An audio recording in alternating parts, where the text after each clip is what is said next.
probe in the Swati Maliwal Slapgate case has intensified. This after on Monday, Delhi police took Bibhav Kumar to the Chief Minister's residence to recreate the alleged scene of crime, where it was alleged by Swati Maliwal that Bibhav assaulted her when she went to meet the Chief Minister. Aam Aadmi Party has claimed conspiracy by the BJP. They alleged that the Saffron Party was trying to make false allegations against them through Swati Maliwal. Meanwhile, Swati Maliwal responded to the criticism by AAP and claimed that she was called as Lady Singham until she complained against Bibhav. And now Delhi ministers were spreading lies by calling her a BJP agent. She even added that everyone in the party has been asked to leak personal videos of Maliwal. Swati Maliwal जी के माध्यम से अरविंद केजरीवाल जी पर झूठे आरोप लगाने की कोशिश हुई। स्वाति मालीवाल जी को जब अरविंद केजरीवाल जी नहीं मिले तो उनके पीए विभव कुमार पे झूठे आरोप लगा दिए गए। लेकिन फिर से भगवान हमारे साथ था और स्वाति मालीवाल जी की वीडियो फुटेज पूरे देश के सामने आ गई। पूरे देश ने देख लिया कि जो स्वाति मालीवाल ने अपने एफआईआर में लिखा था वो सरासर झूठ था। उस वीडियो फुटेज से स्वाति मालीवाल जी और भारतीय जनता पार्टी के षड्यंत्र का पर्दाफाश हो गया। बीजेपी ने कई बार अरविंद केजरीवाल पे हमले की कोशिश की है, कोई पहली बार नहीं। और आज जगह जगह खुलेआम धमकी दी जा रही है। मेट्रो स्टेशन पे लिखकर धमकी दी जा रही है, हमला करने की धमकी दी जा रही है। पटेल नगर मेट्रो स्टेशन पे, राजीव चौक मेट्रो स्टेशन पे। मेरा सीधा आरोप है यह हमला करने की तैयारी भारतीय जनता पार्टी के द्वारा है, बीजेपी के द्वारा है और इसका पूरा संचालन पीएमओ और देश के प्रधानमंत्री के द्वारा किया जा रहा है। महिला सुरक्षा पर मैं कोई बात करना नहीं चाहता, वरना केजरीवाल जी रूठ जाएंगे कि भाई निजी आरोप करते हैं। मगर भाइयों बहनों, मुझे बताओ, मुख्यमंत्री आवास में किसी राज्यसभा सांसद महिला का पिटाई हो, वो दिल्ली की महिलाओं को सुरक्षित रख सकते हैं क्या?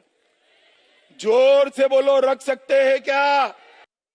नारी शक्ति की बात करता है, लेकिन दिल्ली में ही दिल्ली के मुख्यमंत्री के घर में एक सांसद के साथ पिटाई होती है, लेकिन वो ये आरोप लगाते हैं कि बीजेपी का इसमें हाथ है। अब तो बड़ा आरोप वो ये लगा रहे हैं कि बीजेपी अरविंद केजरीवाल को मरवाने पे जाती है। इसको आप किस तरह से देखते हैं? देखिए, अरविंद केजरीवाल की आम आदमी पार्टी झूठ के बुनियाद पर खड़ी है और वैसे मैं कहता कि ये ड्रामेबाज पार्टी है, पर मैं अब शब्द इस्तेमाल करता हूं, ये नौटंकी पार्टी है। इनको मुद्दों से भटकाने की चैंपियनशिप है। ये मुद्दों पर जवाब नहीं देते हैं। आपको इतने दिन क्यों लग गए? आपके घर में महिला के साथ दुर्व्यवहार हुआ, आप चुप रहे। आप अपने अखिलेश के सामने माइक इधर से उधर खिसकाते रहे। ये आपका जमीर बोलता है, ये आपकी सोच बोलती है, ये आपका दोहरा चरित्र बोलता है, ये आपका दोहरा चरित्र बोलता है और वो स्पष्ट जनता ने देखा है। आप बेनकाब हो चुके हैं और भारतीय जनता पार्टी पर इस तरीके के हल्के आरोप लगा करके एक जिम्मेवार राष्ट्रीय पार्टी जो दुनिया की सबसे बड़ी पार्टी है, ये आपकी हताशा, आपका फ्रस्ट्रेशन, बेल पर तो आए हैं, स्पेशल ट्रीटमेंट पर तो आए हैं, वापस जाना है और दूसरों को दोष देते हो। खुद करो शराब का घोटाला, खुद करो दवाई का घोटाला, खुद करो शिक्षा में घोटाला, खुद करो स्वास्थ्य में घोटाला, हर घोटाले पर घोटाला। तुम्हारे उप मुख्यमंत्री जेल के अंदर हैं, तुम्हारे मंत्री जेल में हैं और 2 दिन से नहीं है, साल हो रहे हैं। क्या बतलाता है इस बात? Meanwhile, Arvind Kejriwal, Delhi Chief Minister, has been on a campaigning spree. He has been campaigning extensively in Delhi and breathing fire at the BJP. Listen in. कितनी गुंडागर्दी मचा रखी है इन लोगों ने। मनीष सिसोदिया को गिरफ्तार कर रखा है, सतेंद्र जैन को गिरफ्तार कर लिया, संजय सिंह को गिरफ्तार कर लिया, मेरे को गिरफ्तार कर लिया, परसों मेरे पीए को गिरफ्तार कर लिया, अब कह रहे अतिशी को भी गिरफ्तार करेंगे, सौरभ भारद्वाज को भी गिरफ्तार करेंगे। हमने प्रधानमंत्री चुना था, थानेदार थोड़ी चुना था। My colleague Shreya Chatterjee is now joining us live for more on this. Shreya, what more can you tell us about the investigation that is underway as far as the Swati Maliwal case is concerned? Because the Aam Aadmi Party continues to allege that this is a BJP conspiracy, that there is no evidence to prove what Swati has alleged. Well, Paulami, apart from the kind of political showdown that we've seen in the entire case, it is something that the Delhi police is right now investigating. Now, once Swati Maliwal had gone inside and there was a recreation of scene, we saw that yesterday happening with Bibhav Kumar. We do know that the Delhi police has also seized 2 DVRs, which in all likelihood will be sent for forensic examination to unearth that whether any tampering of evidence is done. And Delhi police so far has the custody of Bibhav Kumar till Thursday. So there is a high possibility, Paulmi, that based on the forensic reports, if it comes by then, there's a possibility that Delhi police will also be invoking 201, which is destruction of evidence. As of now, they are piecing the entire thing together based on the details they have. The Delhi police so far maintained source-based that they could not get a hand of the CCTVs during the duration of the crime. So that is something that the Delhi police is right now looking into. They've recorded statements of those who were present at a similar day, which is the 13th of May.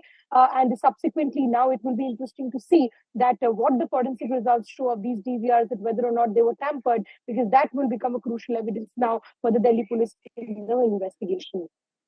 Right. Shreya, stay on with us because as far as Aam Aadmi Party versus the BJP war in Delhi is concerned, trouble still seems to be mounting for the Aam Aadmi Party. This especially after the Enforcement Directorate had written to the MHA. They've written to the MHA saying that the Aam Aadmi Party has received illegal foreign donations, that the Aam Aadmi Party has received this violating FCRA norms. AAP has been accused of receiving almost 7 crore rupees foreign funds against FCRA norms and manipulating the identities of donors allegedly. AAP MLA Durgesh Pathak has also been accused of siphoning off funds from Canada. The Enforcement Directorate wrote to MHA saying that AAP received funding from people across 8 countries, adding the details show multiple donors using the same credentials. The party allegedly amassed funds through campaigns in the US and Canada. The probe agency has claimed 155 people who donated 404 times used the same passport. 201 people who donated 639 times used the same email ID. And 71 donors used the same mobile number. The total amount collected through these donations was 4 crore 68 lakh rupees. Now, AAP allegedly received foreign donations from US, Canada, Australia, New Zealand, Saudi Arabia, UAE, Kuwait and Oman. Meanwhile, Delhi Minister Atishi has rubbished the charges levelled against AAP, calling it a BJP conspiracy, saying that they fear that the people of Punjab and Delhi will stand with Arvind Kejriwal because he fulfilled his poll promises.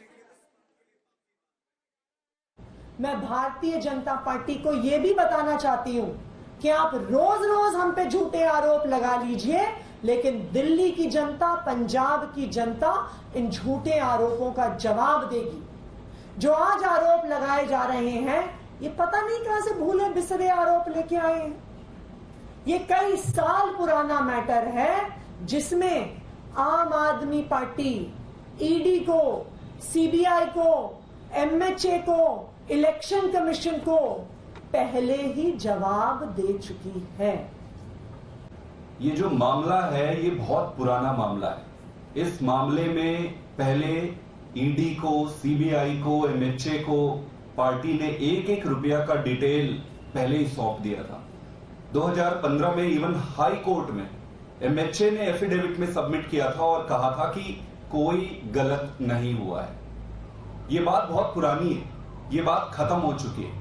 प्रश्न ये उठता है कि आज ये फिर से क्यों उठा रहे हैं। आप अगर देखेंगे भारतीय जनता पार्टी की पूरी कारगुजारी, तो जब भी ये चुनाव हारने की स्थिति में आते हैं, ये इस तरीके के कारगुजारी, इस तरीके के कारनामे, षड्यंत्र, गंदी राजनीति करते हैं।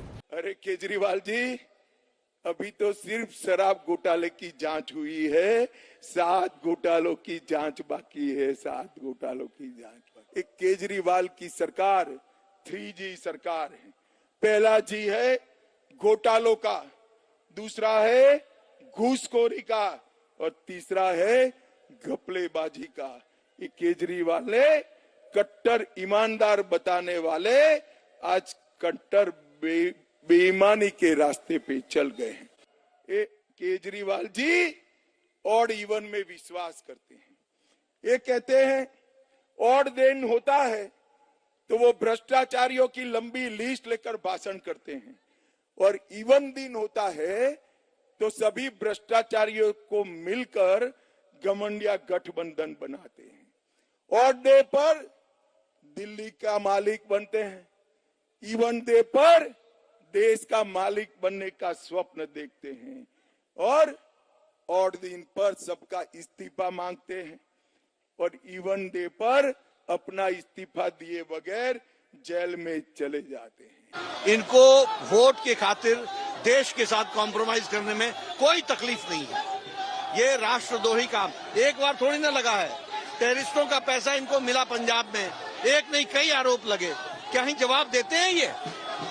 देश की पहला राजनीतिक दल आम आदमी पार्टी, जिसके खिलाफ भ्रष्टाचार की चार्जशीट दाखिल हो रखी है। देश के अंदर अगर आपको देखना है, कोई टॉप टू बॉटम सभी लोग भ्रष्टाचार में लिप्त हैं, वो दिल्ली में आम आदमी पार्टी है। और इसीलिए मैं आपसे कहना चाहूंगा कि देश की राजधानी को परिमार्जन करने, इसकी शुद्धिकरण के अभियान को फिर से हमें अब इनको ताकतवर नहीं बनने देना है। बहनों और भाइयों, अगर आपका वोट इनको पड़ेगा तो ये लोग रक्त बीज जैसे फैल करके पूरे देश की एकता के लिए, अखंडता के लिए खतरा पैदा करेंगे। My colleague Shreya is joining us for more on this. Shreya, what more can you tell us about this case that the Enforcement Directorate has written to the MHA about concerning the Aam Aadmi Party? Well, Pauline, this entire case dates back to an NDPS case that was filed by the Punjab police in the Fazilka district. During the course of investigation, it was learned that one of the MLAs of Bholat, who was actually in the Aam Aadmi Party and subsequently joined in Congress, when he was investigated, it was learned that he allegedly, when he was in the Aam Aadmi Party, had traveled abroad during the timeline of 2014 to 2016 to raise funds for the Aam Aadmi Party. Allegedly, he has admitted his role as well. Certain documents was then unearthed, and then subsequently, when the investigation played out, the Enforcement Directorate learned that there were multiple such entities who were sending in money to the Aam Aadmi Party from different countries of the likes of Oman, Canada, USA, etc., using similar credit cards and duping their names so that their names could be concealed, their foreign identities could be concealed through the IDBI Bank of the Aam Aadmi Party. Now, after that, the Enforcement Directorate allegedly has also found that funds from this particular account has also been allegedly siphoned off to one of the MLAs of Aam Aadmi Party, which is Durgesh Pathak's personal account. Now, in this entire matter, follow me, it was in fact the Home Ministry who had asked certain reports from the respective ministries when the question of alleged funding was raised. The answer was also given by the Home Affairs in the last Parliament session in the month of February. And now, after this entire report being sent by the ED, in all likelihood, because CBI is the nodal body to investigate FCRA, they will definitely, based on the directions given by the Home Ministry, most likely file a case. Based on that case, which is the scheduled offense in this matter, we might just also see ED opening a case because there are also allegations of siphoning of money. So this is a developing story, but definitely a new difficulty for the Aam Aadmi Party ahead, definitely of the election season. Right, Shreya, thank you so much for joining us with all of those details.